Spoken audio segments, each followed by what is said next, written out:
बिस्मिल्लाहिर्रहमानिर्रहीम। हजरत उमर फारूक रज़ियल्लाहु अन्हु सीरीज एपिसोड 7। जंग खंदक। जब दुश्मनों ने मदीना को घेर लिया। मदीना की फिजा में उस दिन एक अजीब सी बेचैनी थी। हवा में एक खामोशी थी, लेकिन उस खामोशी के पीछे एक बड़ा तूफान छिपा हुआ था। जंग बद्र हो चुकी थी, जंग उहद भी हो चुकी थी, और अब इस्लाम के दुश्मन एक आखिरी कोशिश करने जा रहे थे। उन्होंने फैसला कर लिया था कि इस बार मुसलमानों को पूरी तरह खत्म कर दिया जाएगा। दुश्मनों का बड़ा इत्तेहाद। मक्का के खुरैश ने इस बार अकेले जंग नहीं लड़ी। उन्होंने अरब के कई कबीलों को अपने साथ मिला लिया। यह एक बड़ा इत्तेहाद था। करीब 10,000 सैनिकों का लश्कर मदीना की तरफ बढ़ रहा था। इतनी बड़ी फौज अरब में पहले कभी नहीं देखी गई थी।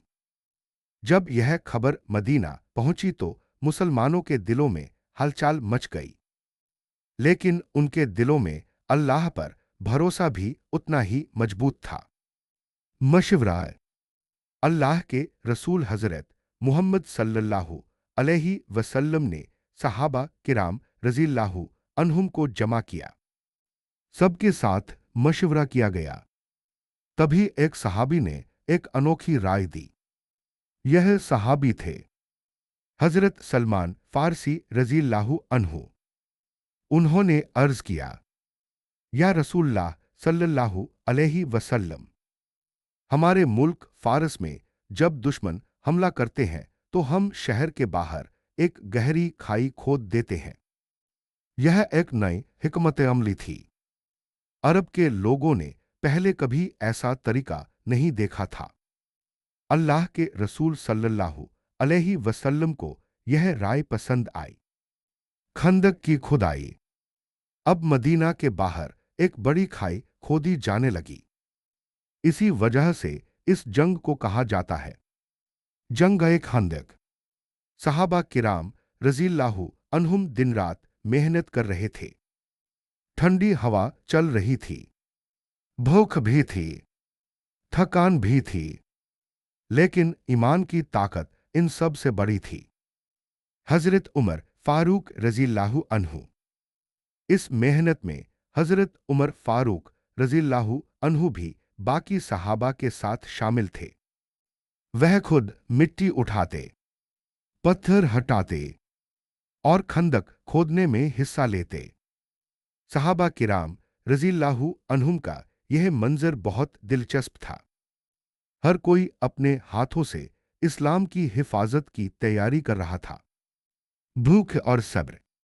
उस समय मदीना में खाने की भी कमी थी। कई सहाबा कई दिनों से भूखे थे, लेकिन इसके बावजूद उनके चेहरों पर शिकन नहीं थी। एक दिन हजरत जाबिर रज़ियल्लाहु अन्हु ने थोड़ी सी रोटी और थोड़ा सा खाना तैयार किया। उन्होंने सोचा कि सिर्फ अल्लाह के रसूल सल्लल्लाहु अलैहि वसल्लम को बुलाए। लेकिन जब अल्लाह के रसूल सल्लल्लाहु अलैहि वसल्लम आए तो उन्होंने सभी सहाबा को बुला लिया, और अल्लाह की बरकत से थोड़ा सा खाना बहुत लोगों के लिए काफी हो गया। यह एक बड़ी करामत थी। दुश्मनों का पहुंच जाना। कुछ ही दिनों बाद दुश्मनों का बड़ा लश्कर मदीना के बाहर पहुंच गया। जब उन्होंने खंदक देखी तो वह हैरान रह गए, क्योंकि अरब में पहले कभी ऐसी खाई नहीं देखी गई थी। उनका पूरा मंसूबा अचानक रुक गया। अब वह मदीना में दाखिल नहीं हो सकते थे। घेराबंदी। दुश्मनों ने मदीना को चारों तरफ से घेर लिया। कई दिनों तक यही हालत रही।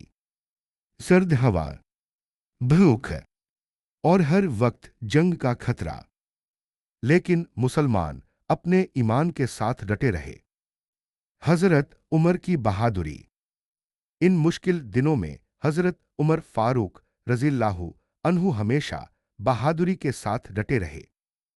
वह मुसलमानों का हौसला बढ़ाते थे और हर वक्त तैयार रहते कि अगर दुश्मन हमला करे तो मुकाबला किया जाए। अल्लाह की मदद। आखिरकार वह वक्त आया जब अल्लाह की मदद पहुंची। एक तेज तूफान उठा। हवा इतनी तेज थी कि दुश्मनों के तंबू उखड़ने लगे। आग बुझ गई, घोड़े डर गए और पूरे लश्कर में अफरा तफरी मच गई।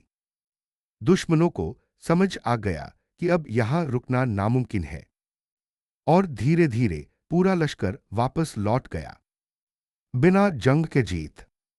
यह एक ऐसी जंग थी जिसमें बड़ी लड़ाई नहीं हुई, लेकिन मुसलमानों को एक बड़ी जीत मिली।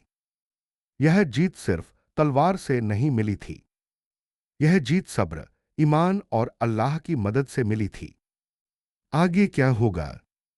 अब इस्लाम की ताकत और बढ़ने वाली थी। जल्द ही एक ऐसा वाकया होने वाला था जो इस्लाम की तारीख में बहुत अहम साबित होगा।